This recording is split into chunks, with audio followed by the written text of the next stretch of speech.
I generally like a bit of razzmatazz in my fishing to spice things up, let you know you're still living. There's also times when you just want a bit of peace and solitude, peace and quiet by the lakeside.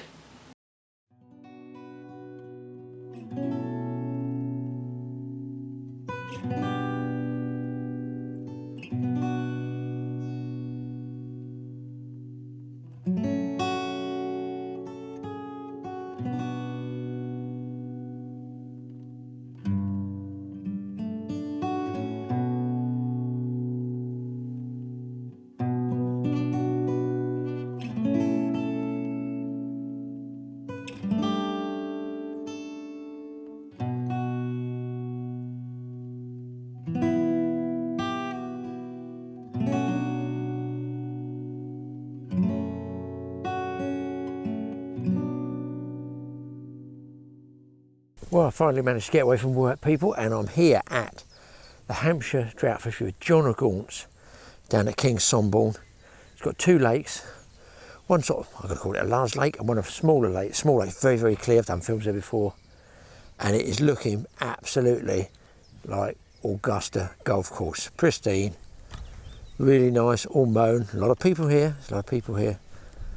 Well, you can see very slight tinge of colour, I'm going to say, in that water. It's got rushes, reed lines, island in the middle. Probably could catch in this one fishing blind, but there's a bit of a breeze, which is, you know, it's nice because it's very, very hot, or it's due to get very hot. And I'm due to go boat fishing tomorrow, self-drive boat down in South Devon, so I'm looking forward to that. And I'm just wondering if this wind's going to drop down. So in other words, anglers always complain, don't they? Look, I don't want any wind here because I want to try a dry fly for a trout. And yet tomorrow I want it all to change, especially for me. I don't want any wind. So a bit of breeze would keep the temperature down here, take the edge off it. And I think it's why so many anglers have come out earlier, is trying to beat this bit of a mini heat wave. Anyway, let's get over here. Weird guy fishing over there. I'm going to go over here. The sun's up there, obviously. I want to get the sun on my back, so I'm going to go to the right. I'll put the head cam on and we'll walk along and see if we can spot some fish and get one coming up on a dry. Oh, I try to start up here. A nice bit of shade by this tree. This is normally June clear, this one. And there's, over in the shade, there's quite a bit of dew still on the grass, and that's normally a sign it's going to be a hot day. Wow, this one's, I'm a little bit late in the year. I normally come about 2 weeks earlier than this. It's just a very, very tinge slight of change in the clarity here. I don't see anything moving on the surface yet. One more hen there. If I just stand up here, you can see there's a guy there. Hi there, see the guy with the net down there? That's standing, waiting to start. I'll give you an idea of the lake. So quiet.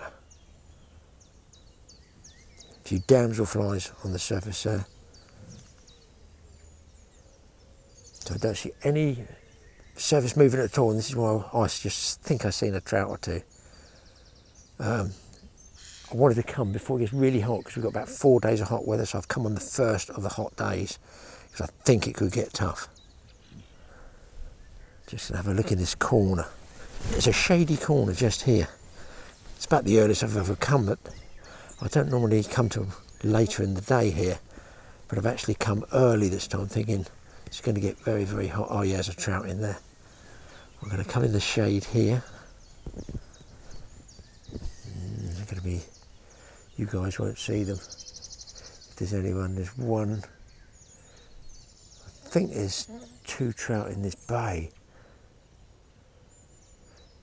Looks like they're chasing each other, which is never a good sign. Right, hey, come on. See if we can't get going. Tackle I'm using is this. It's a 4-weight rod, which is, you know, relatively light. It's not a big fish water, this guy. It's not a big fish water. But they're normally 2 to 5, I would say, that sort of size, 2.5, 5 to 5 pounds. So good scrapping fish. This is a 2-piece rod, and here I've got a 4-weight reel. It's called a Wickham's. and that one's got a 4 floating line on it. I've got a length of leader of, I think it's £6 on here, terminating in a small sort of gold head fly here, like a gold head pheasant tail or something that is. I don't even know what the name of it is. And that's normally going to get your first fish, hopefully. So we're going to try dry fly, but this one is a sinking nymph, so it's going to sink down through the water like this very, very slowly. And the idea is to cast out, retrieve, and just fish that nymph as though it's trying to escape from the surface and come and hatch out on the top. First, I'm just going to see the coils in this because I haven't used this since last year. So all I do is just, I've done this in many trout ponds, you're going to hold it and just put a bit of tension on there like this, if you can see that. Just don't snap it, don't snap your fly line. This is what I do with my fly line, and it goes straight and limp because it's got memory on here. It's got the real diameter memory. So if you're fishing for the first time for some time, just put a little bit of tension on it and take out those, like this, stretches. As you fish with it, it'll probably, and cast with it, it'll take even more memory out. Let's do the rest of the reel and then we'll get fishing. So in the summer, look, you can see the cobwebs here, just down there on the grass, small cobwebs, and you can see all the dew, even though the sun's up and been up for several hours, for 5 hours at this time of year. That's still wet. That's normally a sign when that dew comes like that, it's going to be a hot day. And a lovely, lovely spot. All the grass here is coming into seed. An idyllic day in the Hampshire countryside. And you're not really coming to a place like this for giant, huge fish, just good fishing.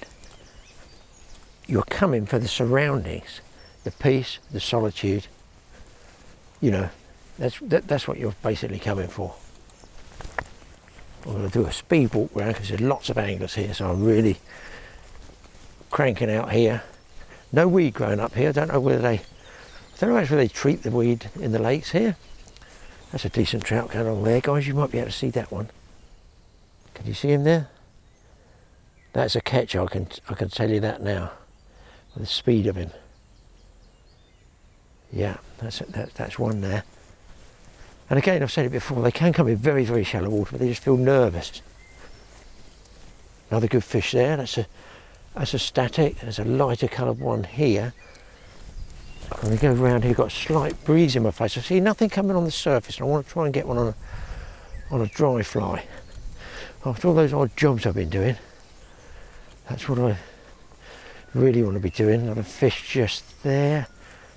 I suppose really I should get myself polarising lens, but and there's little bits of algae and stuff coming up there. Can you see that?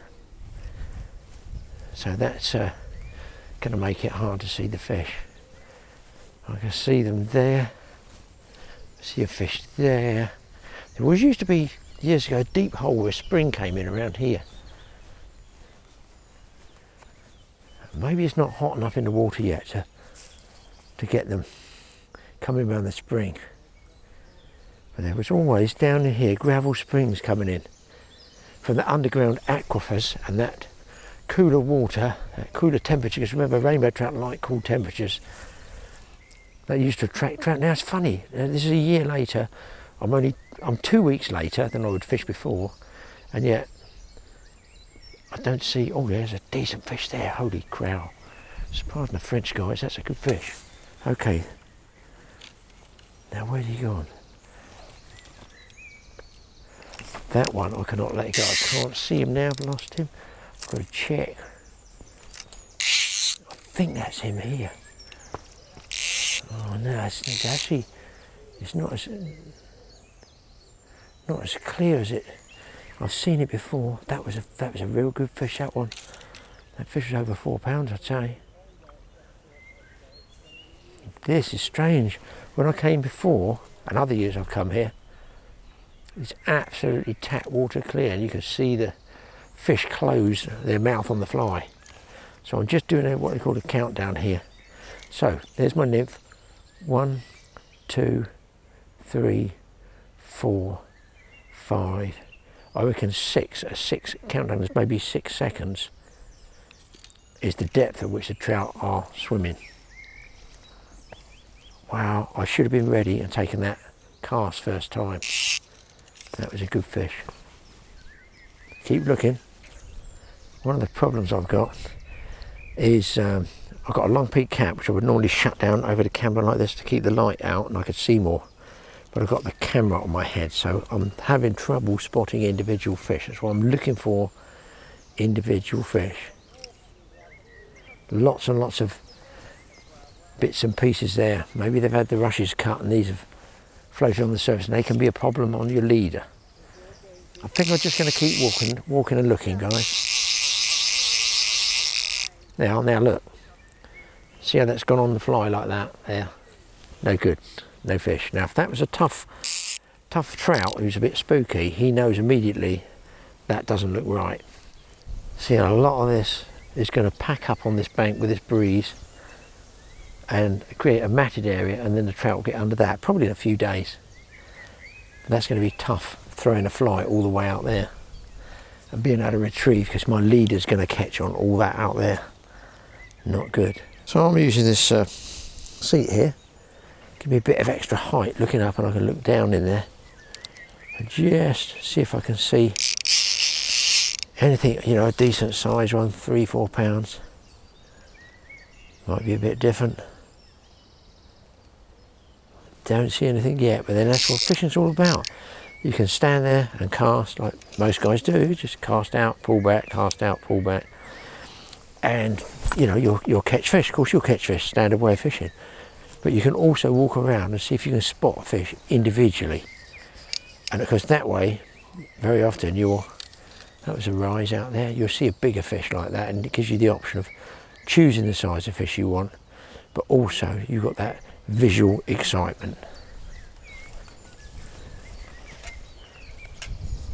Let's just have a look through here. I'm working my way back around here, basically, because two anglers have moved in over there. So, you know, they'll probably catch fish there. But that makes them more wary with the cast. And this way, I'm the first angler to come around this side. So if there's a big single fish, say 3-4 pounds, larger even, you never know, I might be the first to throw a fly at it. It's a risk, it's always a gamble, but the day is young. I've definitely seen it clearer than this.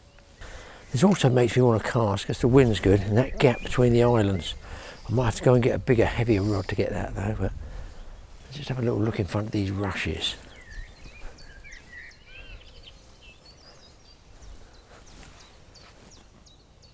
What a day it is.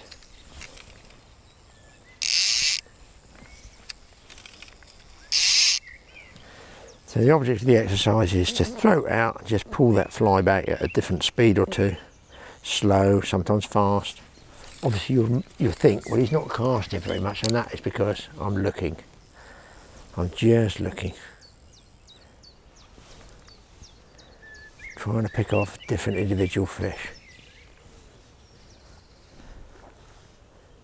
Also trying to gauge, you know, the reaction, the speed that the fish are chasing the fly at.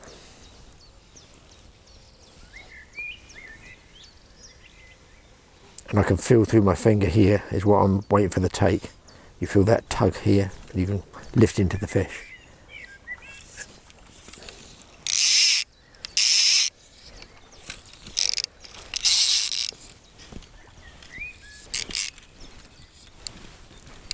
There we go. Glad to get a little bit farther out. There's a fish coming down just the inside of me here. Does he want to look? Can you guys see him down there? Just here. Here he comes. I've got the nymph 2 feet, 3 feet. He's not even looking. I did have one chase in just now, and he was a catcher, and I tried to get the camera switched on and missed the fish. Okay, 3 anglers on here now, getting busy. There's a slower fish down here, guys. Okay, this looks like a catcher. I may be wrong. Here he comes, here he comes, here he comes. Here he comes. Ooh, did you see him turn off down there?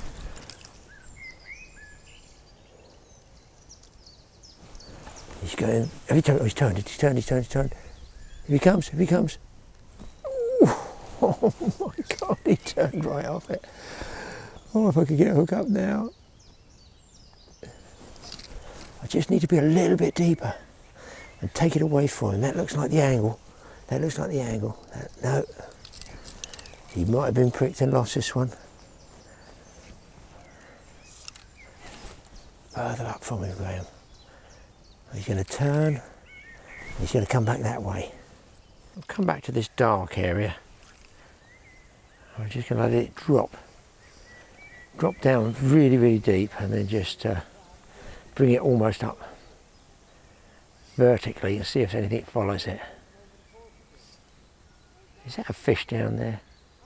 Yeah.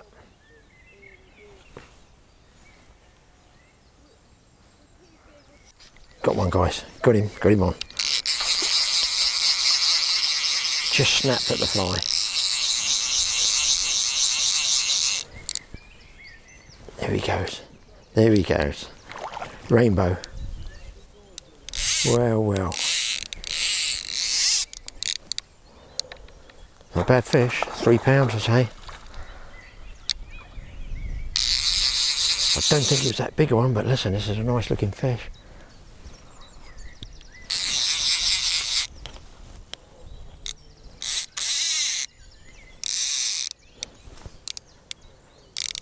Good fun on a 4-weight rod. And I'll walk him away here in case I want to come back to that spot, but that was on a nymph coming up almost vertically. Got a bit of... He's off now.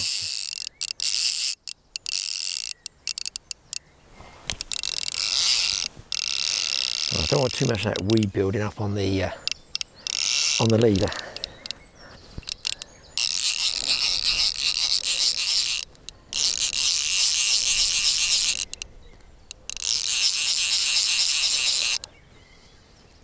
I'm all quiet because I don't know exactly where he's going to go. He's gone way up the lake now, twisting and thrashing down there. Come on.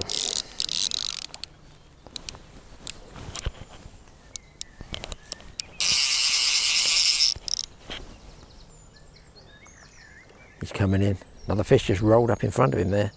Very often you get one fish follow the other. That's a nice fish. That's bigger than I thought it was actually. In the sun, summer sunshine. He's getting tired now. He's getting tired, I'm getting anxious.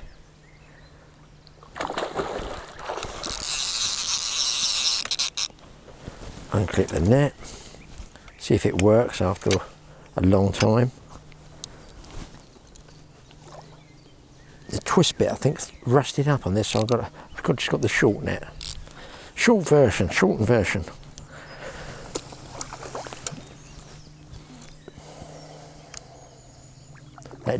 That nymph, that gold-head nymph is just in his top jaw, I think. He's twisting it like this, is good chance he can come off, but hell, he gave me a good scrap, didn't he? When you do wind up, just watch your leader not going in the tip ring there. Here he comes, he's done. He's T. In he goes. Out he goes. That's messing around with the camera, and we'll try again. Got him, boys. There, what a beauty. I'd say that's all over 3 pounds, that one. This is the implement with which you dispatch it. Those of a squeamish disposition, look away now. So there you go, it's a perfect John O'Gaunt's rainbow. They're always, I don't think I've ever over the years I've come here caught a really rough one. Nice flat tail on that. There's the rainbow, which gives it the name rainbow trout. And you can see, chunky across the back. And that should, not too fat, so it's not been overfed. And it's probably been in there, well, maybe going on nymphs and shrimps and stuff like that, you know, maybe snails it'll feed on. Nice long fish. Is it not a nice trout? And in fantastic summer conditions. Fly is right in the scissors. I thought it was in the top. The fly, I'll leave it there, you can see where the fly is, look. Fly's just there. Snapped at it towards the top. And all I saw was the white flash of a mouth. I didn't actually see the fly go this time. Just saw the white flash of the mouth. Great fish. Now, should I try dry fly? Might be worth a shout. And of course, people, this is why you don't kneel down on the dew covered grass. As I told you, it was dew covered. It's still soaking wet, Graeme. How stupid was that? What a stupid child. And look, all this stuff's coming up on the top. Probably going to be tougher later on. It's going to be tougher fishing later on there.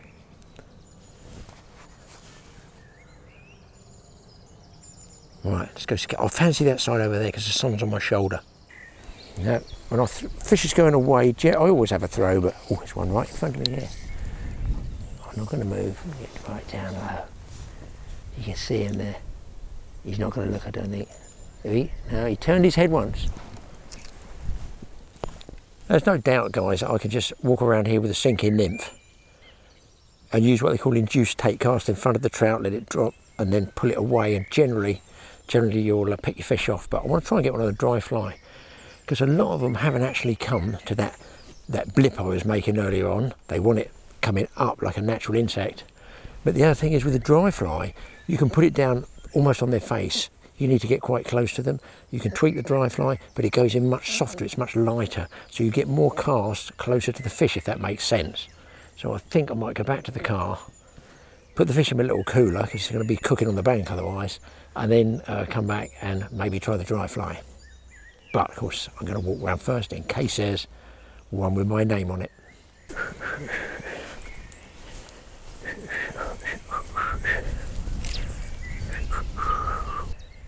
A lot of time I just walk along when it's clear grass like this, and I leave my line loose. So as I'm walking up, I'm picking up and putting down straight away. I don't have to stop and strip all the line off the reel. Just, you know, the way I do it, the way I fish for years and years. When I'm going stalking, like this is what's called stalking, you're looking for an individual fish rather than just fishing blind. There's one down there. Just doing a little bit of a slow tweak. He might follow, he's followed, he's tripped up. Wow, it's a nice fish. I'm going to walk up here to keep it tight. Wow, nice to load up on a second fish, boys.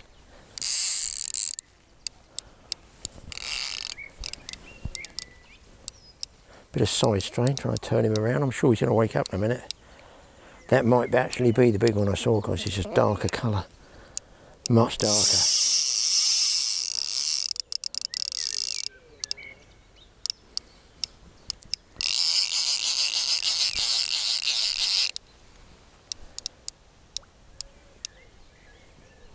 I think I've done the right thing coming early.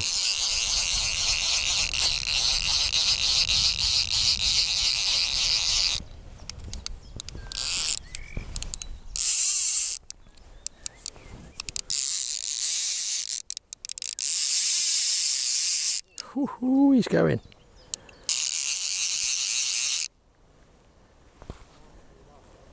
Music to the ears, fisherman's real screaming.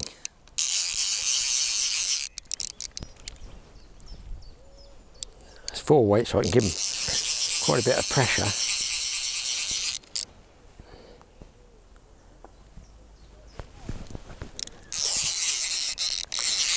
There he is. That's a nice fish.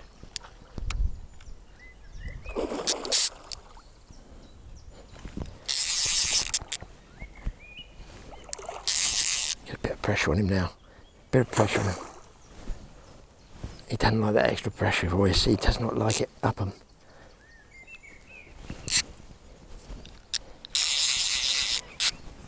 Oh.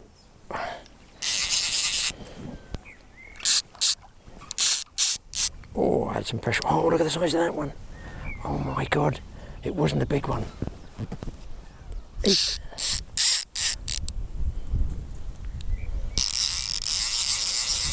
There is, as fishermen always tell you, a bigger fish left in the water.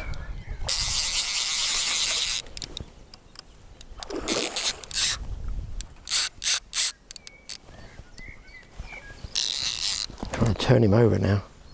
Keep that rod low, keep that rod low.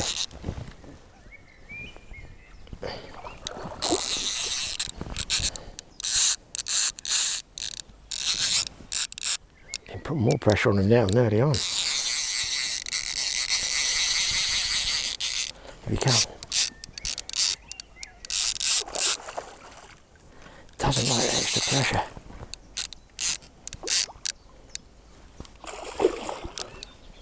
Wow, is this fish going or what?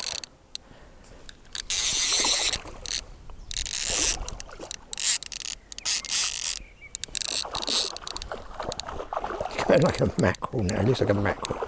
Straight into rushes. I've got this rod maxed out, boys. He's trying to get that hook buried in the weeds. There we go. I'm walking around here.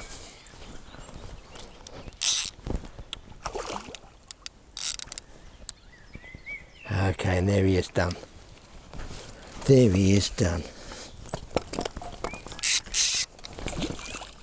Come on, baby. Come on. Oh, he's probably. I thought he was bigger.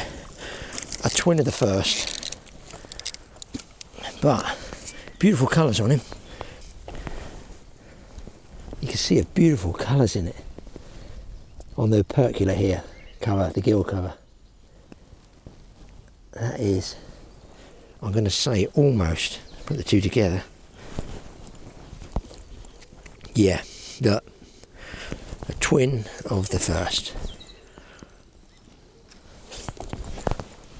Little 4-weight reel, 4-weight outfit. How much sport do you want? And of course, nice eating fish as well. I think actually he's got a little bit more belly to him there, just there. So he probably might weigh, I'm going to go 310 and 312, something like that. Yeah, about, I'll say it's 3.5, 3.8, 312. Beautiful pair of fish in beautiful. So it makes doing all those jobs worthwhile. And obviously in that hot weather, it's going to get tougher later. I'm glad I came when I did. Now I've got two choices. I've got a cooler in the car, but I've got no ice blocks. I forgot to bring them, and the car's going to get hot. So you can, if you want, use what's called a stringer. And then these you just put through the gills and out the mouth, if I can. Just slots on there. It's just a way of keeping fish. You keep 4 fish, that's more than enough for any man. I've got more than enough to eat here. I lost my stringer, which is an old metal one, and since found this one on the bank at another fishery, so I've gone full circle. Now, I'm figuring if I just leave this in the side, down here, in the shade, they'll be cool. Now, on a hot day, they can actually cook in the sun, but I've just got a bit of shade there, and I'm figuring it's slightly cooler in there than it will be in my car. And this, folks, is a marrow spoon for spooning out the stomach contents to see what insects they've been feeding on. And it's really cranking up the temperature now. Okay, had a bite to eat. More anglers turning up. I see 15 people in now. Not on this lake, on the big lake as well. But I'm going to stick onto this lake. I think I'll stick here and see if I can get one on a dry fly. I haven't seen anybody catch anything on a dry fly, and I'm not surprised because I've seen nothing really coming up. Now, if the insects come up later on and hatch and fly away, that can stimulate the trout to come in on the surface. But generally, it's an evening thing, but I'm not staying till the evening.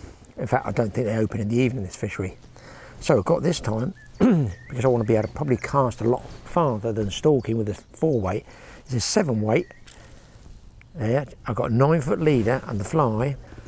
There's the fly, hopefully you can see that. Now, just all for beginners, again, experts, turn away now. You would normally have, let's say, a fly box. Mostly, you'd be fishing with nymphs. You would have a fly box if I could find it. There are far too many pockets in these jackets. Christ, I really can't find it. Normally have just a small one. And be honest, this is all I use. Most of the time if I go trout fishing, I'm on 3 flies. But say with small weighted nymphs like that, you've got foam that you put your fly in, and obviously you can close it all up. Everybody's going, what's in his fly box? It doesn't matter what's in my fly box. It matters which fly caught the trout last. Okay, so that closes up. Now that folds all those fibres down. But with dry flies, as you saw there where I showed you, look, it's all sort of fluffed up, I'm going to call it, sort of fluffed up, isn't it?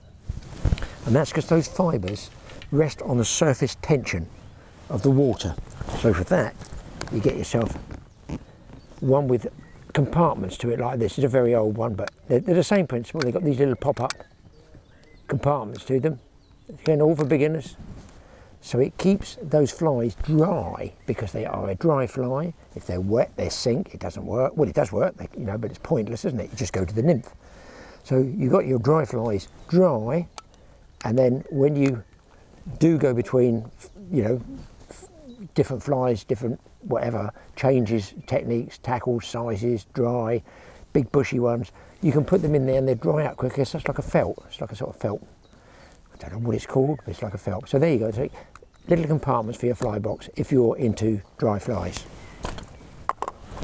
Now we need to put a bit of grease on there to make the leader float on the surface, and some mucilin or something to make fly float, to make the fly rest on the surface. I will just mention the fact I've got my Florida Guides hat. Some guys always ask me, where'd you get those hats? Well, I used to sell them years ago, but I mean, 30 years ago, in one of my furniture shops, because I had tackle in there as well. In fact, I probably lost so much money because I used all the tackle myself. But they're a long peak, so they shut the light down. If you watch the sun on my face, watch, boom, shuts it right down. That lets my pupil open up more and I can see more. Also, for hot weather like this, I've got these ear and neck flaps like this, which are really, really good.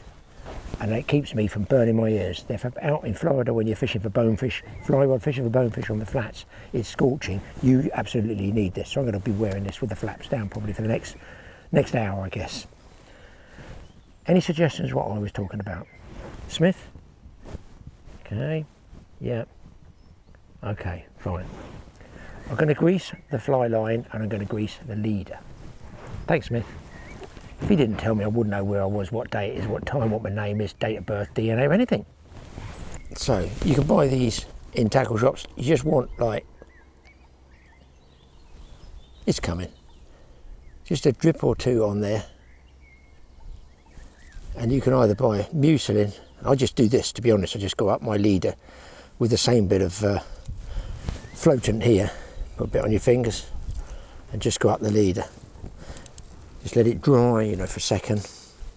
It also enables you, because it's not sticking under the surface film, when you pick up to cast, you're not sort of tearing that leader through the water and spooking a fish. That must be 20 years old. Hope it still floats, hope it still works. As I said before, there's far too many pockets in this thing. Okay, with more people turning up, I feel I've got to go and try and catch a trout on a dry fly. Okay, I've let that dry. First thing I'm going to do is just lay the fly out. There's a trout there, I've got to cast for it. And get an idea what it looks like on the water.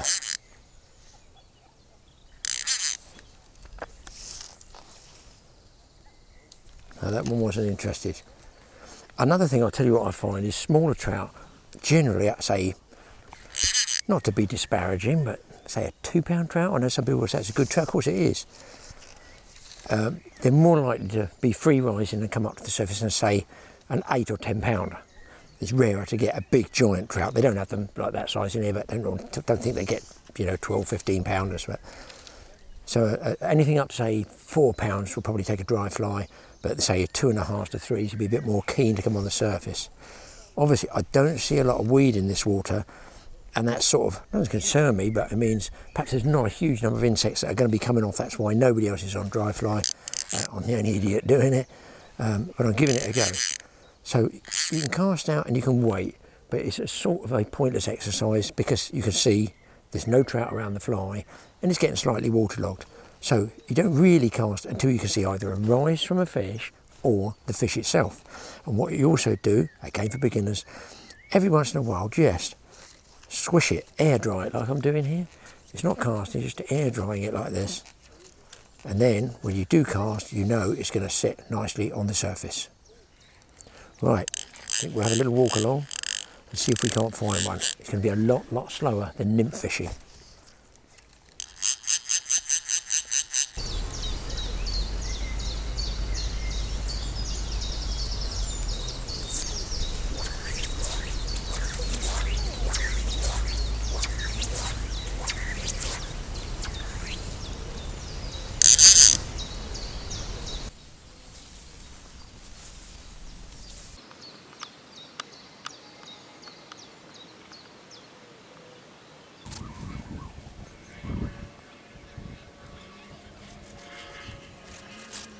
Well, the wind's proving a little tricky, guys, because it's, oh, there's a fish there, just there.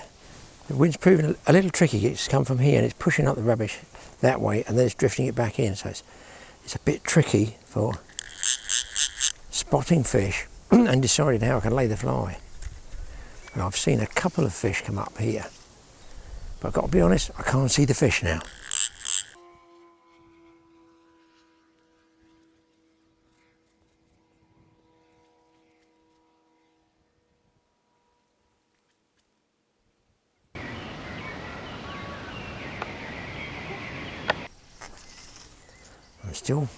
I'm still plugging away in this clear area over there. They've definitely shut down, and that is the heat coming up. I am so pleased I took the trouble to not turn up at lunchtime, which is what I normally do. Now, the other thing you can do, you can slowly twitch that fly. If there's nothing happening and there's no fish coming, you can just draw it slowly, skating it across the surface without making a wake, or you can give it an occasional harder tweak like that, just to make that tiny wake and ripple off of the hackles of the fly, which could just make that trout turn upwards to think that's a fly struggling to get away. Not all the time. I don't retrieve it all the time, just tweak it, stop it. Just like that. Pick it up, dry it off, half a dozen casts like this, and then lay it down again. Perfect. Well, not so perfect because there's no trout taking it. Oh, there's a trout. That is right on the money. I'm just going to try tweaking that. Got one. I don't know whether you got the tape. That was on the dry. I think I just switched the camera off. Oh, wow. Came up as sweet as a nut, and I'm fairly sure it'll be a smaller fish. I did fancy that quiet corner, I have to say.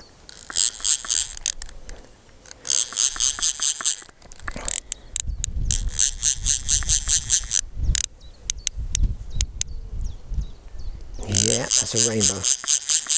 Yeah, in fair play, it looks about the same size.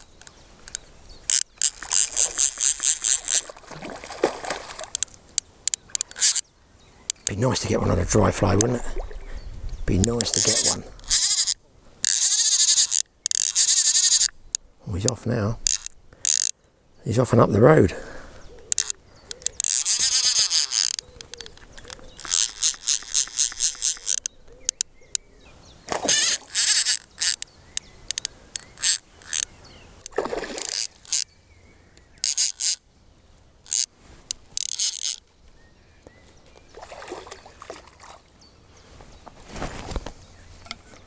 Just releasing that. And hopefully in he comes. He's in. Oh, he's out. He's in. He's out. That's two I slipped out because my wrists are weak. That's a thinner fish, but much lighter colour.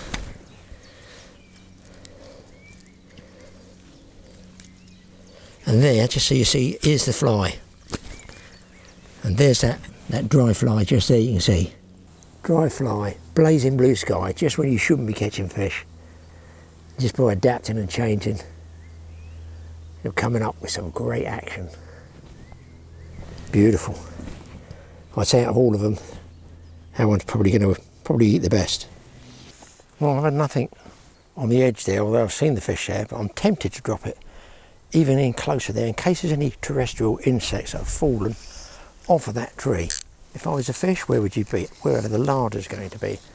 Plus, just in there, if I just let it sit there, I can't see any fish, can't see anything moving in there because it's a dark hole there, but any food might just drift in there. Now you see that's cleared there now, and it's drifted all out into here. So I've got a nice clear patch there. Just bringing the fly back towards me a bit, but if I go up to allow for that drifting, as it drifts back towards me, I can sort of keep pace with the line. I can just see one fish go over a light patch there. Going to give it a little bit of a movement tweak. And of course, with dry fly, it's tempting to strike as soon as you see that ring where he rises. But the ring is his nose where he's breaking the surface. Then there's a second or two when he shuts his mouth and turns down. So you almost have to pause. Well, you do have to pause.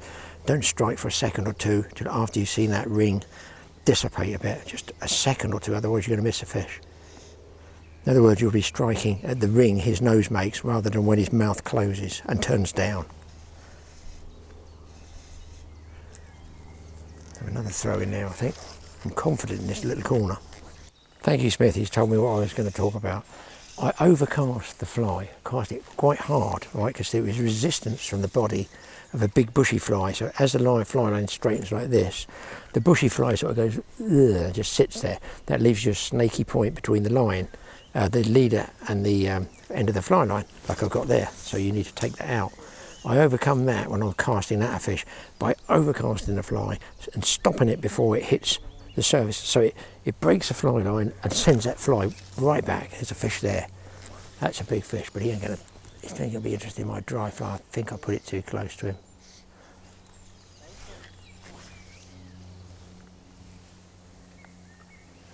Where's he gone?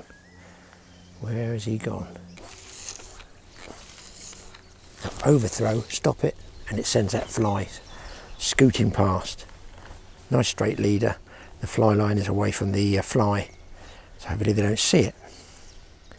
Well, just walking up this bend, and I can tell you now, there's some really good trout down here, and that is where I said over that gravel area.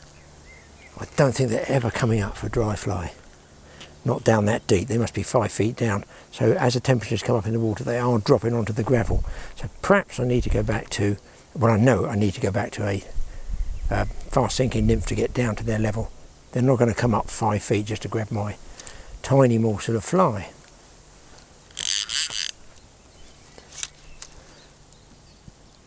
Let's just have a little poke around here a second in case I see anything in close. No, there's down on that gravel. And I've seen the other anglers move off as well. So one assumes they're going to start to struggle as well now. This is the upwind side here. I was fishing way down there. You can see it's much clearer here. Don't get all that rubbish and bits and pieces on the surface. So I'm just going to sit here for a while and see if anything does come up. A lot of damselflies there just over the weed. This one's been pretty hammered, this corner. The other guys are hammering away. And because even if they don't catch fish, the fly line still spooks the fish. See, the thing is, other anglers tend to cast out there. They tend to avoid areas like this, and I'm drawn to them. If I was a shady area for that fish, if I was in there, I'm pretty sure there's fish under there. Well, we're going the old shed here. Or weigh room. I'm going to put this one at £2.12. We're going to see what it weighs. This is the dry fly one. Oh, and that looks like, oh wow, it's £2.12. It's £2.10. Close. £2.10. Those others got to be over 3 then, definitely. Well, fly's holding up okay. One other chap over there, most of the others have gone. I'm not surprised. It's really, really hot now. Even I'm finding it. A lot of these are senior citizens like myself. And the heat does get to you after a while. So it's going to be 30 degrees. So actually the humans are basically doing what the trout are doing. Does that make sense? He's coming right up the inside here, this one. He's not looking. I feel he might take a nymph. very much feel like he might take a nymph.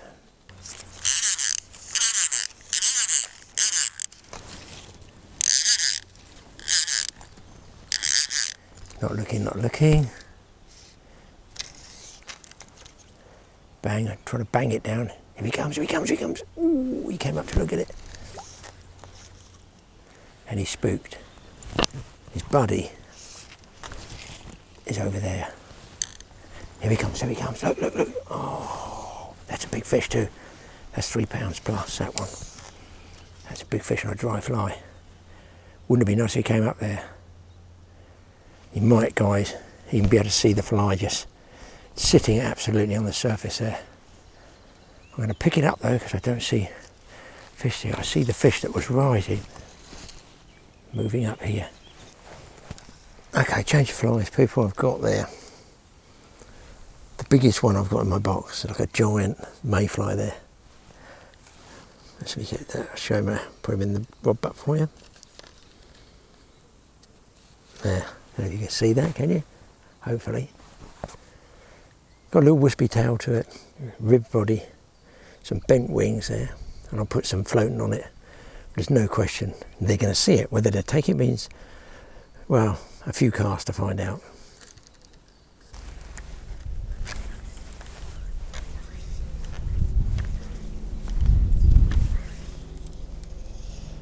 And the wind's changed. It was this way, now it's coming sideways to me. No, make the change to the nymph. I'm just putting some washing up liquid on the line. There's a decrease sense, say there's no fish rising and one's just come up there.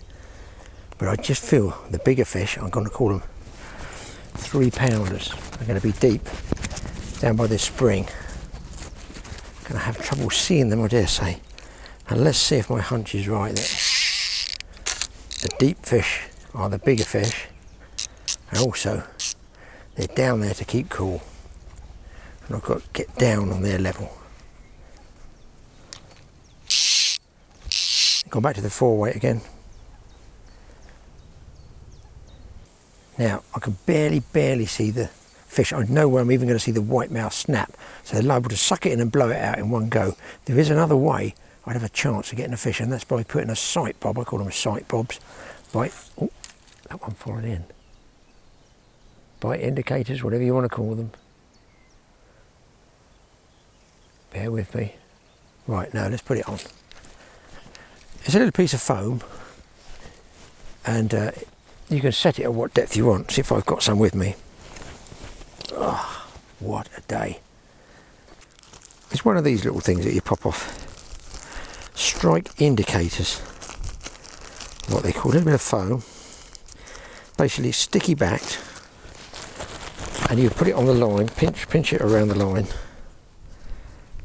Don't throw the litter on the ground, guys, just put it in your pocket. It's dead. So easy, so easy. How easy was that? And let's say I want to fish that depth, is that 3-4 feet? You just fold this around, squeeze it on the line like that, and that's going to suspend that fly at that depth. And I can see when this pops under, I've got to take. It might be worth a try. I don't know. Obviously I've caught, using these before, of course I have. In this situation, I think with that slight colour in the water, it's going to help. It's going to help. So as it drops, I see the fly, then it's gone. I'm watching the strike indicator, and you can still retrieve, because the little tweak it makes at the top here doesn't actually disturb the fish 3 or 4 feet down. But as soon as that pops under, you've got to lift into the fish. I'll just drop it down here so you can see what it looks like. So look, I've shallowed it right up to give you an idea, because you can move it. It's just like a little grain of squeak corn. I'll drop it down there. You'll see it suspend the fly at that level. You might be able to just see that there. I would say I probably want to go a little bit deeper. Might be a bit too close. And of course, some places they'll actually come up and hit the sight bob. That looks better. Oh, we went right past it. That's because it's suspended. It's in his zone. I might need to go deeper. Guys, got one hooked up on the indicator right on the inside. I think it's a good fish. It's got me, he knocked me out. What a fish.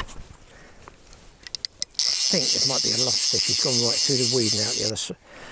Might be a lost fish. He's gone right through the weed and out the other side.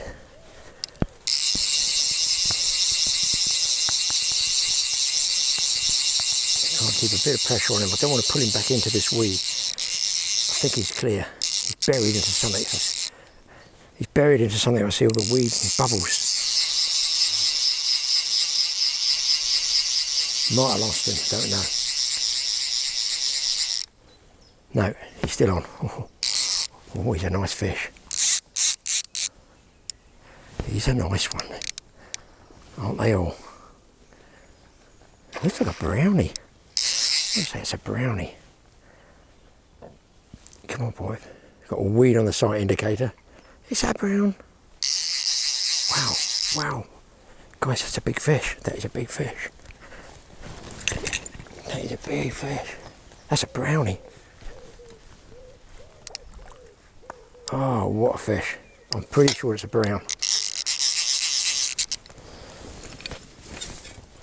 Here he comes, here he comes. Here he comes, I'm trying to walk down with him. Unusual to get a brown in the middle of the day. Big brown boys. Wowee. Look at that fish. Check that one out, boys. A great big long, beautiful brown. What a result. What a fabulous fish to finish with. Whew. Cooking in the sunshine, on the suspender. You know, call it straight indicator, call it what you want, sight bob. And that's just how they wanted it. I just couldn't retrieve it, just very, very slowly. Boom. What a fish. About 4 pounds plus ago. Anyway, absolutely cracking fishing. To be honest, I think that's the first brown I've ever caught, John O'Gaunt's. Wow, I made up with that. I hope he comes out right in the camera. I hope you guys can see. Rainbows, browns, dry fly, suspenders or strike indicators, standard nymph fishing. Hot blazing sunny day when you shouldn't catch any trout. Here, it appears you can.